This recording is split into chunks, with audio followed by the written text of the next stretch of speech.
dès qu'on fait comme ça, ils n'entendent plus. Écoute.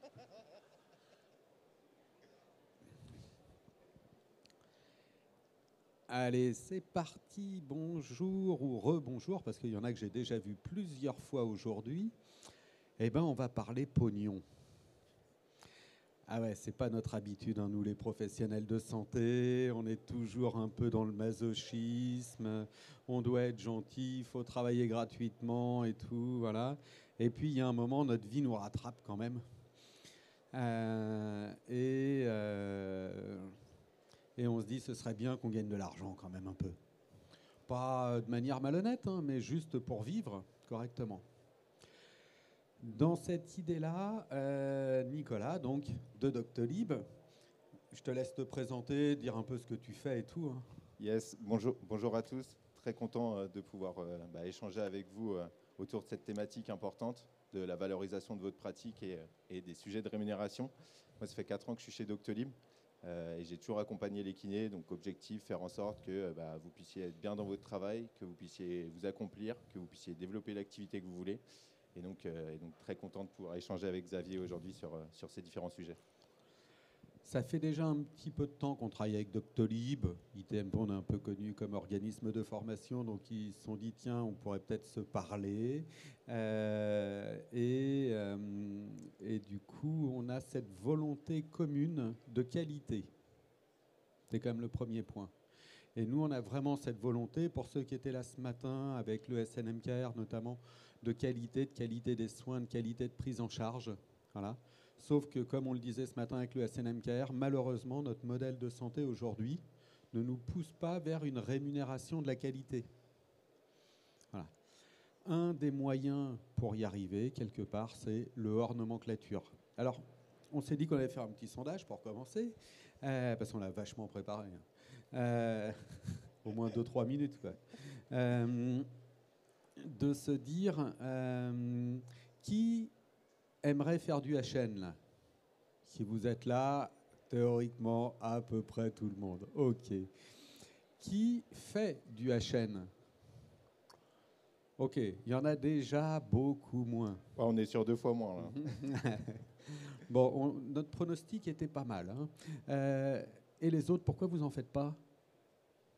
Je sais pas, j'ose pas, je sais pas comment on fait et tout, voilà. Bon, alors évidemment, on va essayer de répondre à ça, hein, on va essayer de répondre à ça avec un cadre juridique.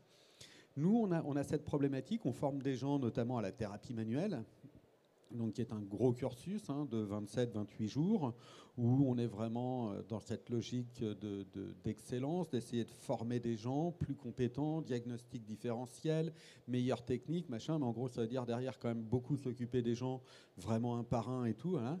Et puis à la fin, ils nous disent, ouais, mais qu'est-ce que ça me rapporte en plus que mes 16 balles 13? Alors je crois qu'on est passé à 31 ou un truc comme ça. Comme je facture pas ça, je m'embête pas.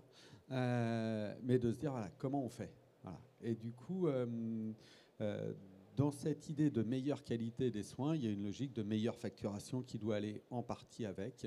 Et voilà. Et donc c'est comme ça qu'on s'est retrouvé avec Nicolas là sur le sujet. Et on s'est fait déjà une première session ou deux de formation pour mes formateurs.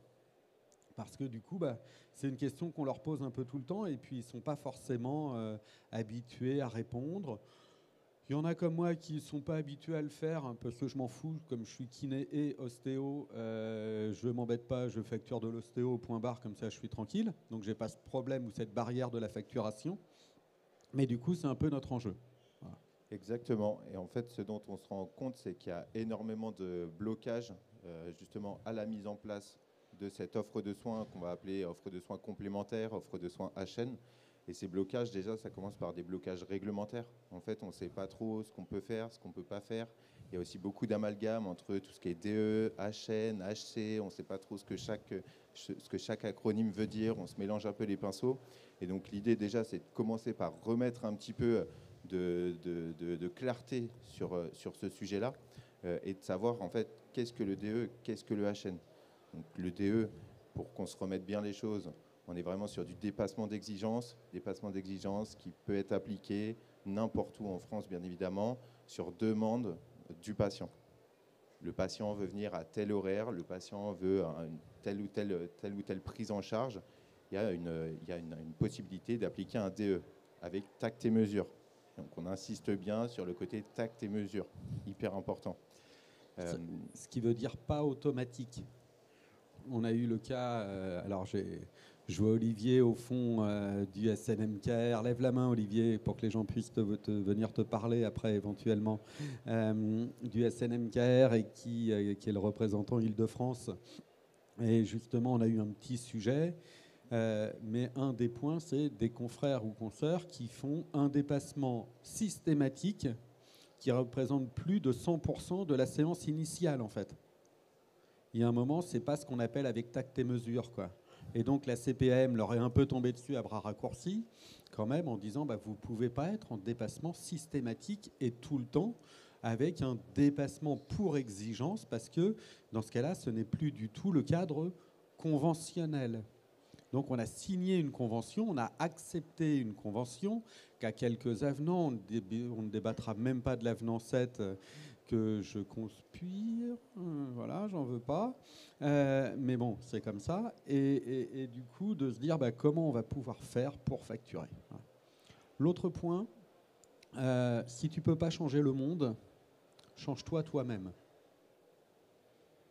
C'est-à-dire qu'il y a un moment, si le contexte dans lequel vous travaillez ne vous convient pas, qu'est-ce que vous changez en vous pour que ça change? Deuxième petite phrase, on a les patients qu'on mérite. Quand vous choisissez de vous fader Madame Michu et de lui faire du massage à la crème 3 fois par semaine, elle va vous renvoyer ses copines qui vont vouloir la même chose, qui vont vous casser les pieds. Pareil, qu'est-ce que vous faites pour que ça change? Donc, il y a une histoire de posture. Qu'est-ce que je change dans ma pratique, dans ma manière de faire pour avancer?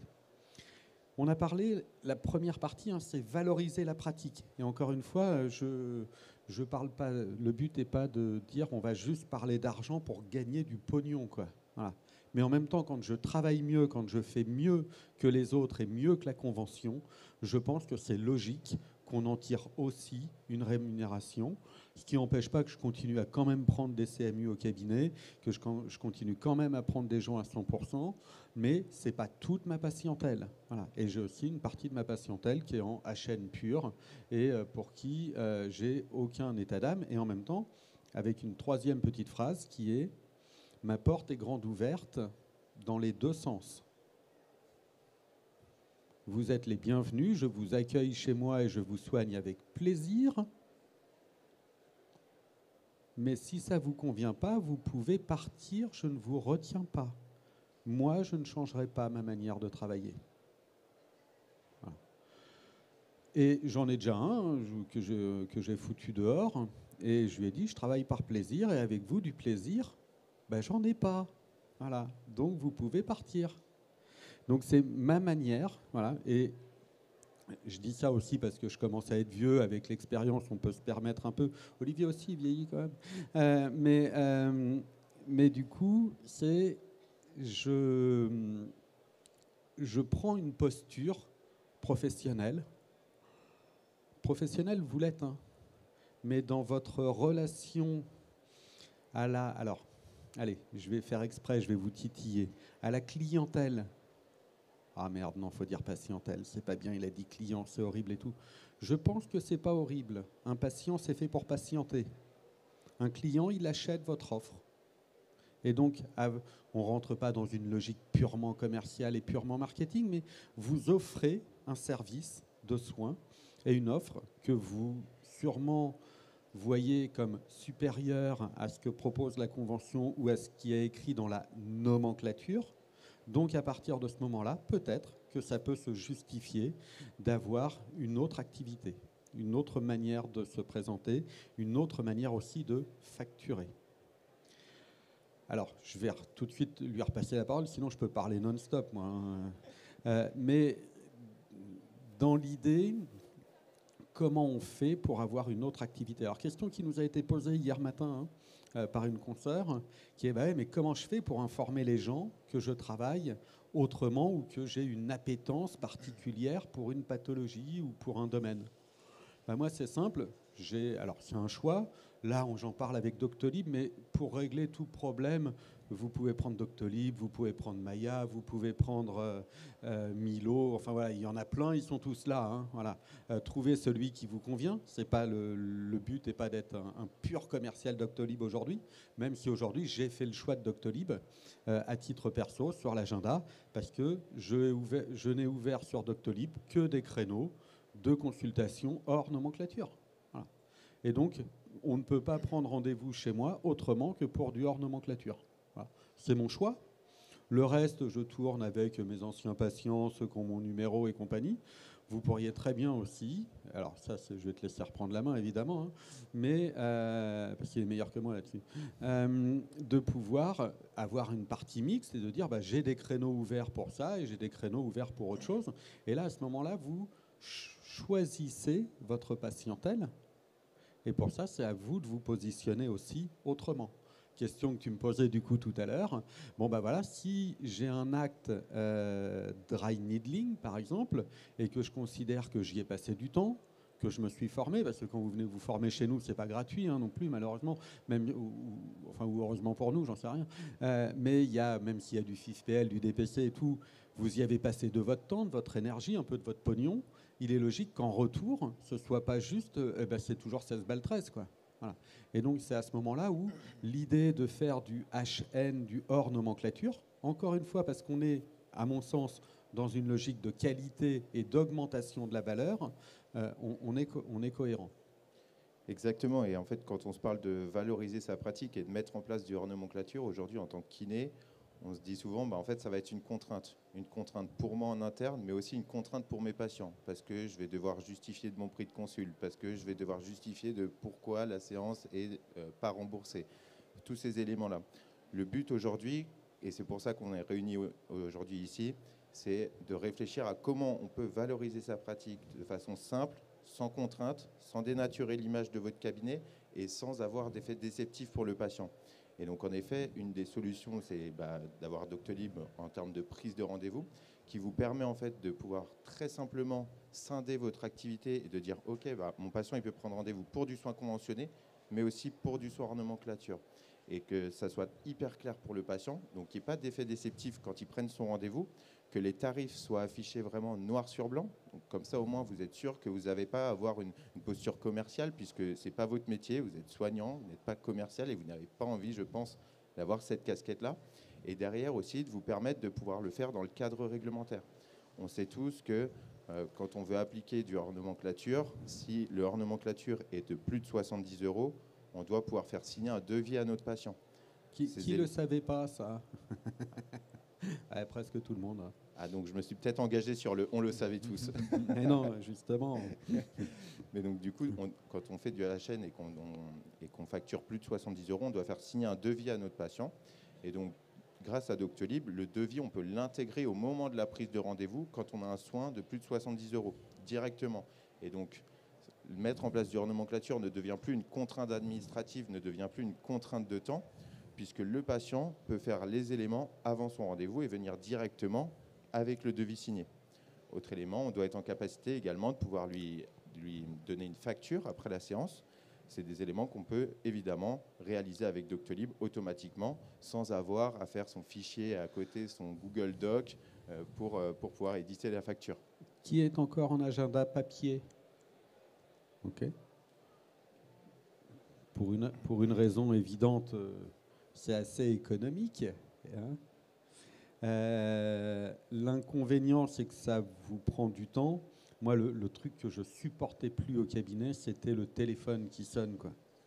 Avec des gens qui t'appellent pour des trucs et machin, et qui te mettent 25 minutes, et tu lui dis, non mais je suis en rendez-vous là. Eh ouais, mais attendez, je vous raconte mon histoire, et j'ai un peu mal ci, et machin. Tu m'emmerdes. Non mais c'est vrai, moi c'est ce que je pense vraiment à ce moment-là, en tout cas. Donc voilà, bon, agenda papier, très bien. L'agenda papier, pour le coup, là, vous subissez ce qui arrive. Vous êtes dans un flux entrant, positif, négatif et tout, voilà, à votre convenance. Donc les autres sont un agenda électronique qui est chez Doctolib. Ok. Et qui veut mettre en place du hors nomenclature mais ne l'a pas encore fait sur Doctolib? c'est fait mais mal. Aïe, on se parle après. En fait, l'idée, encore une fois, c'est de se dire que il ne faut pas que ça soit une contrainte, il ne faut pas que ça soit une contrainte organisationnelle. Quand on se dit au final qu'on est sur agenda papier et qu'on doit répondre au téléphone, déontologiquement, c'est difficile, et c'est même impossible de dire à un patient, non, en fait, tu viens pour une séance de soins conventionnée, je vais te dire non parce que je veux mettre en place du nomenclature. Et donc là, psychologiquement, ça devient une contrainte pour vous.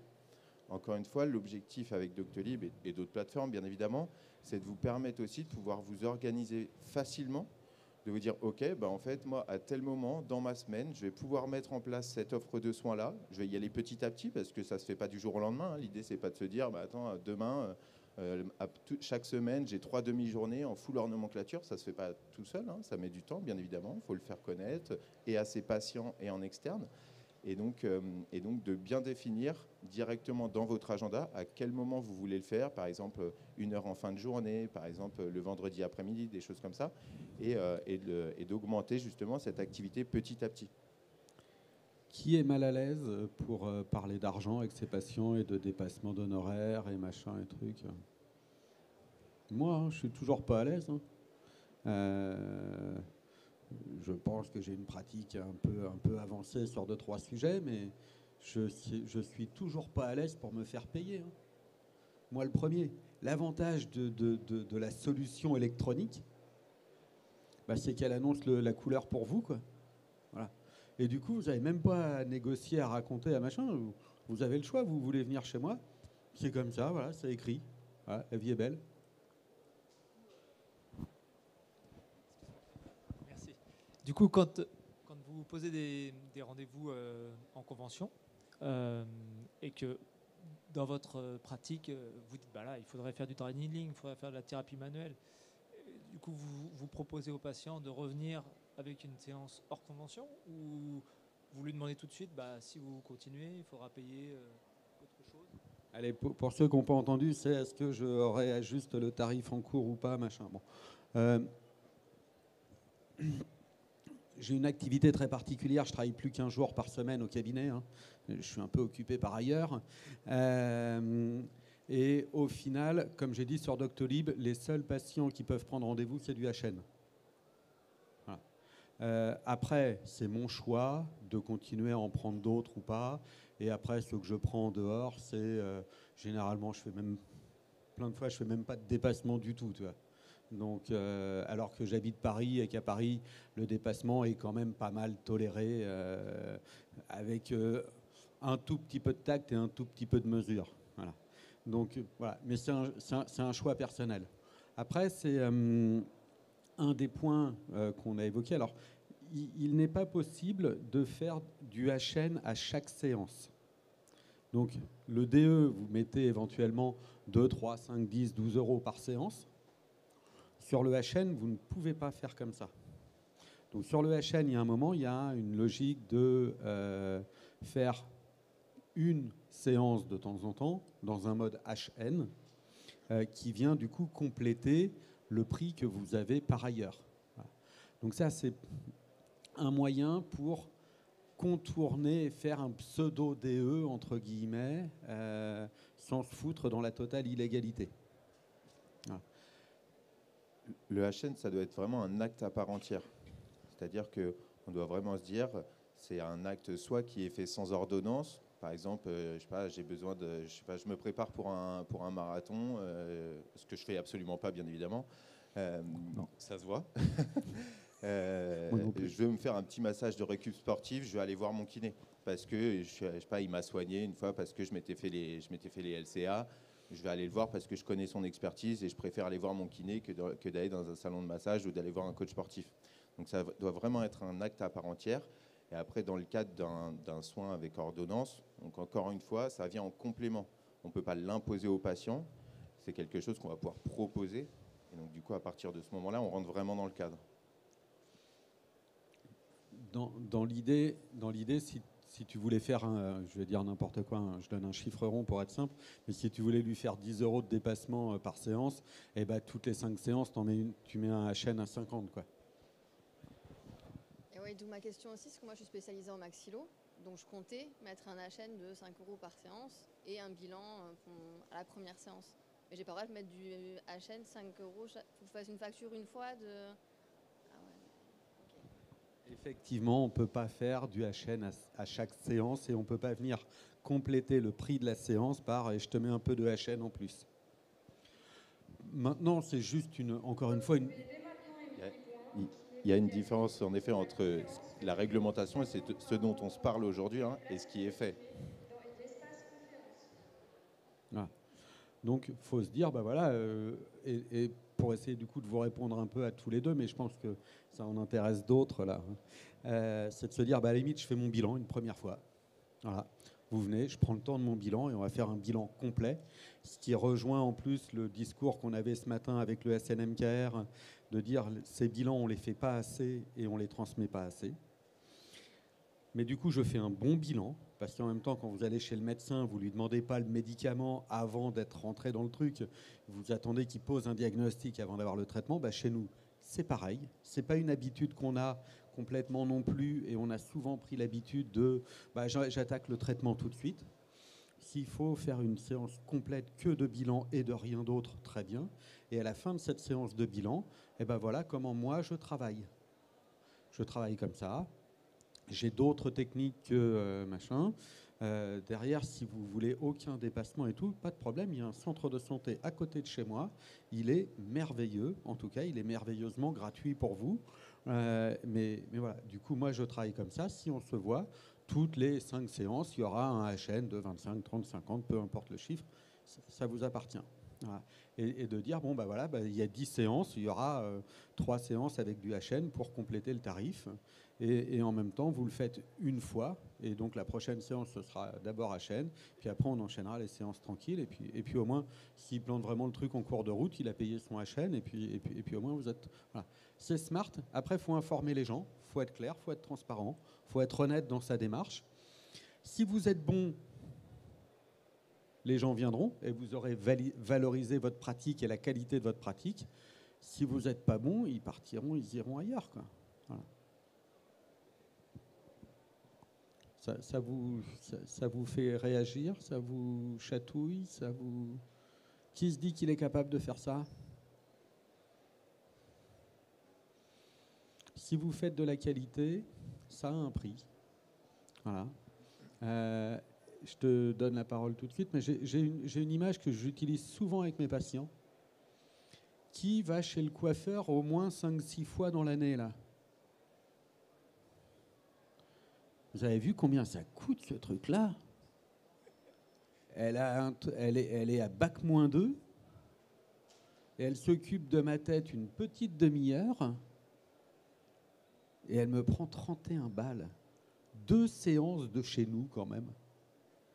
Et tout le monde va chez le coiffeur et ça dérange personne de payer 31 balles pour quelqu'un qui a bac-2 qui vous fait vaguement un truc. Et encore... nous, on y va. Bon, toi, c'est de plus en plus, t'es plus économique. J'y vais plus trop. Et je parle pas de si tu fais une petite couleur ou un truc. Non, ça, je fais pas. Mais de se dire, voilà, il y a un moment, il faut faire réfléchir les gens aussi au modèle de santé, enfin, au modèle de société et de ce qui nous paraît le plus important dans la vie. Quand on pense qu'il est plus important de mettre de l'argent pour se faire une couleur que pour se soigner, pas de problème. C'est votre modèle, c'est pas le mien.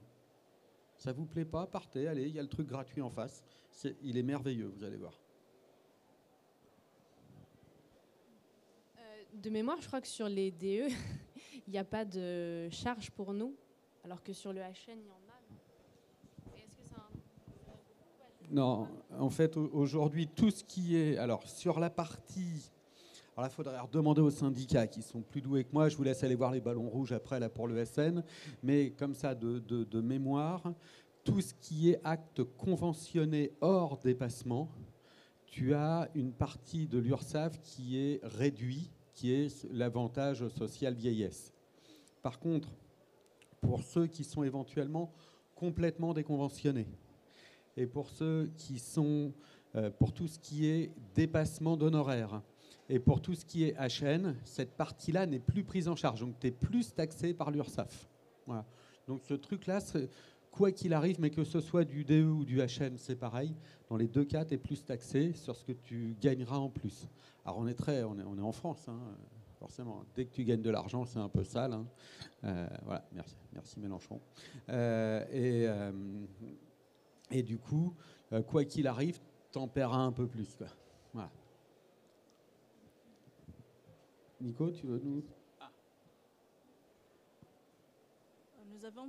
Je connais une de nos collègues qui fait de HN chaque fois et les patients se débrouillent pour récupérer l'argent. Est-ce que c'est légal ou pas? Moi, j'ai un de mes copains avec qui j'ai fait mes études d'ostéo. Il travaille à l'hôpital américain. Il n'est pas conventionné du tout.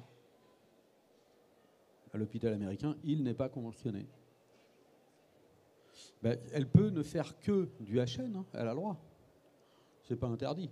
Mais à ce moment-là, se pose même la question si elle ne fait vraiment que du HN, l'intérêt d'être conventionnée, en fait. Vaut mieux le rester, elle pourra le revenir. Mais tu as le droit de faire que du HN si tu as envie. Moi, je fais 2/3 de mes actes aujourd'hui, c'est de l'ostéo. Je file une facture d'ostéo, le patient récupère le pognon ou il récupère pas le pognon avec sa mutuelle. En tout cas, je lui donne un truc qu'il peut transmettre à sa mutuelle. Personne ne vient rien me demander sur ce que je fais. Par contre, effectivement, en URSAF, je prends une petite claquette, quoi. C'est le jeu, mais c'est le jeu, ma pauvre Lucette, quoi. Voilà.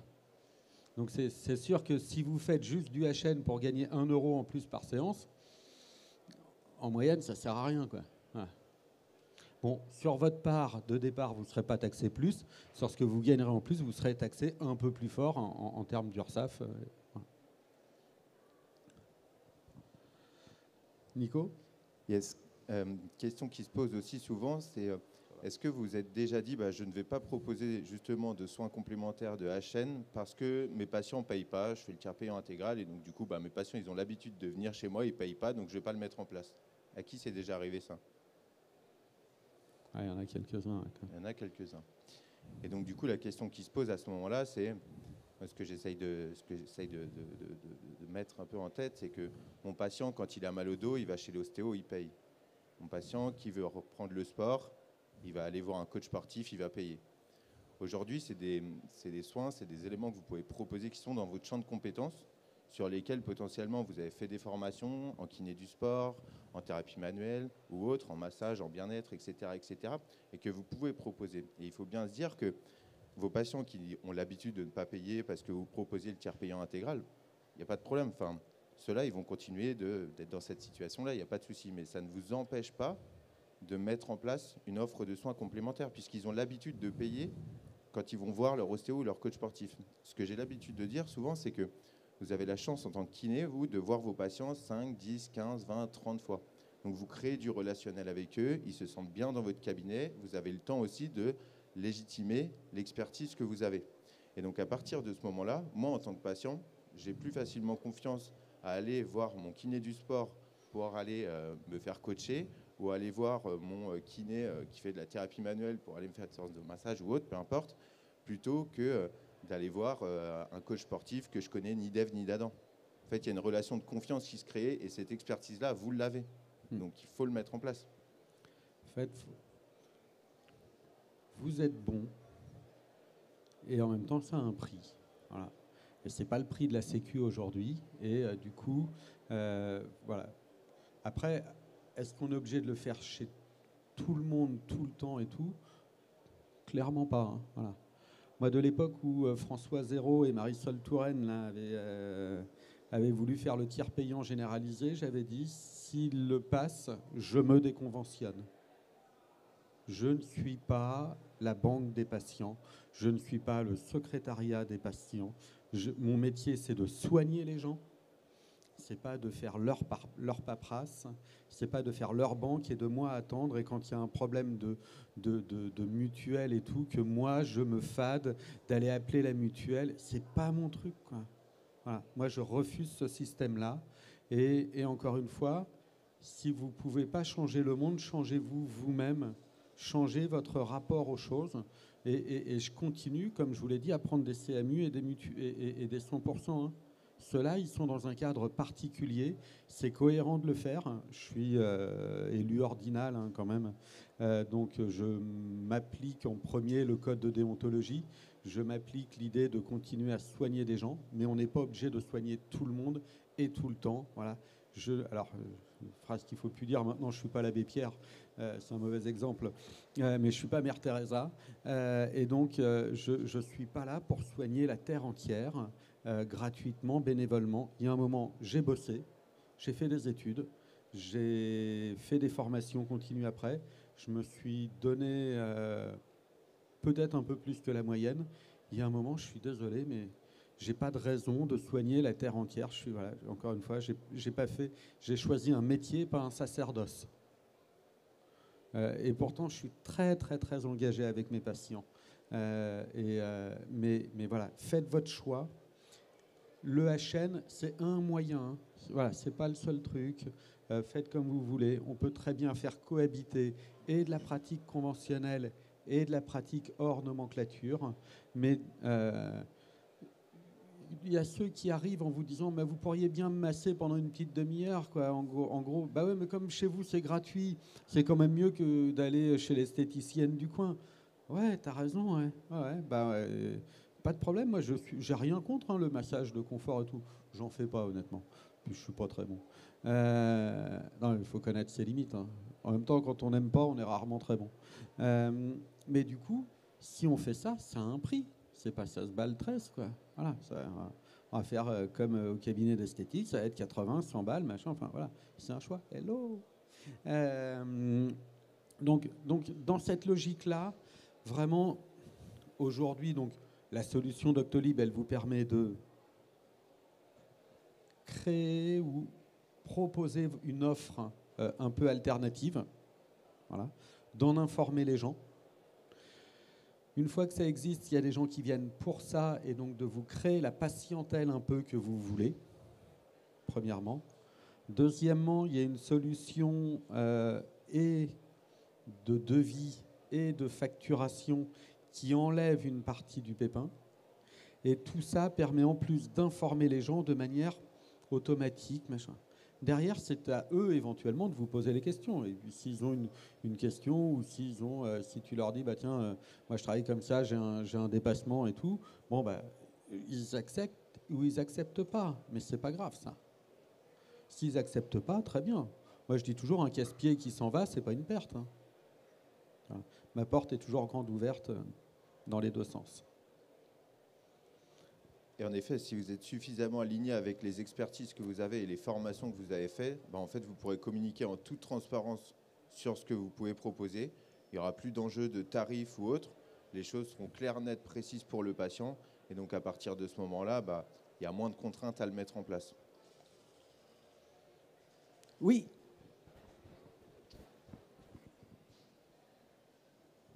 Bonjour. Du coup, moi j'ai une question. C'est est-ce que selon vous, le HN, il a sa place partout? Parce que moi je ne suis pas de Paris. Vous avez beaucoup évoqué le HN à Paris.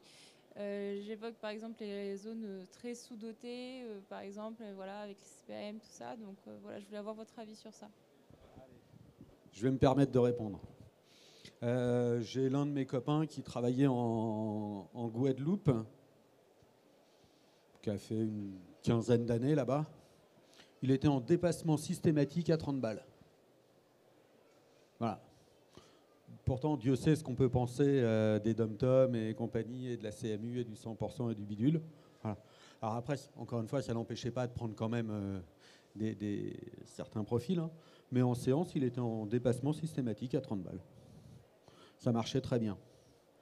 Derrière, quand tu as beau être en zone sous-dotée, encore une fois, tu n'es pas Mère Teresa. Et tu n'as pas signé pour soigner la terre entière. Et tu as aussi le droit de dire, moi, ce que j'aime faire dans ma vie, c'est ce type de séances pour lesquelles j'ai une expertise, une compétence, quelque chose qui mérite de pouvoir le faire. Et du coup, de dire, je me réserve dans ma vie, dans ma semaine, dans mon agenda, un certain nombre de créneaux où ce que je ferai, ce ne sera pas ça. Voilà. Et à la limite, à Paris, on est presque l'endroit où il y a le moins besoin de HN. Parce qu'il y a du DO autant qu'on veut. Presque, hein, on s'entend. Mais c'est pas à Paris qu'on est le plus embêté sur le DE. Donc à Paris, c'est pas là où la question se pose le plus fort. Voilà. Après, il y a des départements où effectivement, on sait que la CPAM, hein, c'est géré par département. Donc suffit que demain à Paris, on nous mette une tête de nœud. On en a déjà eu, hein, dans le 92 notamment et tout. Une tête de nœud qui dit « je suis opposé au dépassement » et qui va venir nous casser les pieds. Aujourd'hui, on a quelqu'un à la CPM de Paris qui est plutôt bienveillant, plutôt sympa, qui comprend les choses, qui en même temps nous dit « à l'inverse, je ne peux pas tout accepter non plus ». Donc jusqu'où on peut accepter et jusqu'où on ne peut pas accepter. Voilà. Et je trouve cette démarche cohérente. Et ben vous, c'est pareil finalement, en vous disant, même en province ou dans des régions sous-dotées, comme tu l'as évoqué, bah comment on fait, quoi. Voilà. Et d'un autre côté, c'est parce que je suis en zone... Quelque part, la loi de l'offre et de la demande, justement, devrait faire l'inverse. Si tu es en zone sous-dotée, tu as justement toutes les logiques à dire, bah, d'ailleurs, il n'y en a pas d'autres que moi. Va-t'en. Et pour compléter et pour faire écho aussi un peu à ce que je disais tout à l'heure, c'est pas parce que ton patient il est dans une zone sous-dotée qu'il n'a pas le droit de bénéficier, je sais pas, de cours de pilates, de cours de yoga ou d'autres soins non conventionnés et de soins sans ordre. Au contraire, ces patients-là, ils doivent avoir aussi accès à ces types de prestations. Tu as fait des formations comme un kiné à Paris. Pour moi, le HN, c'est pas dédié à Paris. Au contraire, je trouve que tu as plus de possibilités même de le faire dans des zones sous-dotées, si tu t'organises bien et si tu te mets les bons créneaux. Parce que un patient dans des zones justement sous-dotées, dans les zones plus rurales, la relation de confiance dans son quotidien, ça va être avec son boulanger, ça va être avec son médecin, avec son pharmacien, mais aussi avec son kiné qui va voir 5, 10, 15, 20 fois. Et donc en effet, à ce moment-là, tu dois être en capacité de pouvoir te dire « Ok, je vais m'organiser pour pouvoir mettre ça en place ». Mais ce n'est pas une contrainte d'être en zone sous-dotée. Merci beaucoup. Il va être l'heure de rendre l'antenne, là. On espère vous avoir amené des petites pistes pour changer. Et mon but, c'est vraiment, moi, que les kinés soient heureux. Et donc, c'est de vous former pour que vous soyez plus heureux et pas comme une poule devant une fourchette quand il y a une pathologie compliquée. Et en même temps, c'est de vous amener des tuyaux dans le cadre déontologique, légal et tout, hein, on est bien d'accord, pour qu'à la fin, vous puissiez être des professionnels en accord avec vous-même, avec vos besoins, avec vos compétences, et pas avec une dissonance de « je donne tout et j'ai rien en retour ». En même temps, si c'est pour avoir que des professionnels qui sont en burn-out dans 5 ans, c'est pas le but, quoi. Donc, il faut trouver le compromis raisonnable, smart. Voilà. Nicolas et ses équipes continueront à vous renseigner sur le stand de Doctolib un peu plus loin. Et pour ceux qui veulent, moi j'ai un atelier pratique sur mon stand là à 28. J'ai une cervicalgie qui m'attend. Voilà. N'hésitez pas à passer nous voir pour parler de votre projet. Avec grand plaisir pour en discuter. Merci Nicolas. Merci pour ton aide.